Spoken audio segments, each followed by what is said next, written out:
when we do exit, we've only exited one property to date. We have a couple under contract that were being sold right now. Mm-hmm. But yeah, those are good problems to have. But our plan for that was actually more to capitalize on the bonus depreciation of new syndications. You guys exit real estate. Yeah. How do you handle the tax? Ooh, yeah, good one. So yeah, well, the nice thing about investing in multifamily syndications is, and this may be going away, so there's new problems going to be coming next year, right? But is that you can, there's a lot of bonus depreciation, and you can realize that all in the first year and write a lot of that off. So we've looked at 1031 exchange. We looked at deferred sales trust. We even looked at I can't even think of the other one, 1081. I can't remember, but there's another one too. But my concern with those, and Chris, please jump in. My concern with those is a lot of them, you're deferring that tax into a higher tax bracket when our sweet president, ups the taxes on capital gain. Well, I don't want to. I usually call him Sleepy Joe, but Sleepy. But yeah, so that's what's going on, right? The taxes are supposed to be raised. So like if you go into a 1031 exchange, you're deferring those taxes into a new tax bracket because eventually you'll pay them unless you just keep kicking that can down the road until you die. Right. So that's kind of, we've talked this over a while, several times. So, when we do exit, we've only exited one property to date. We have a couple under contract that were being sold right now. Mm-hmm. But yeah, those are good problems to have.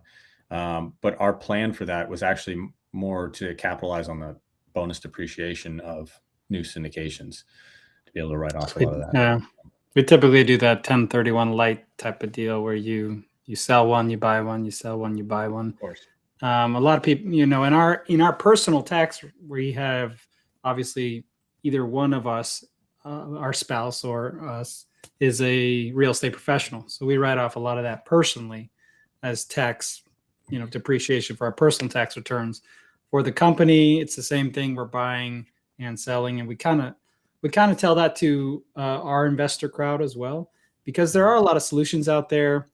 Some of them are more complex to set up than others. You guys are experts in this field, and you have a really cool solution for big, high net worth people who are looking to transfer, to not have to have that tax burden. But typically there's a threshold to that solution. So I find the easiest solution typically for most, whether you're a real estate professional or not, is to have a taxable loss that equals the amount due in your taxable gain, whatever that is. And if you can do that, and it's the same type of income, so there's always these ifs, then it makes it pretty simple for the more investor base that we target, which is the working professional. They're making over $150,000 and they're investing $25,000 in a syndication. We're helping that kind of person. But there are a lot of solutions out there, and you guys have a great option too, right? With the Deferred Sales Trust. I've talked with Brett a couple of times about it and listened to this podcast. It's a great solution. Yeah, absolutely. I can't tell you how many syndicators I've talked to that have turned down 1031 money. Are you guys turning down 1031 money because it's just too much paperwork and not cost effective for you guys at that point? We have.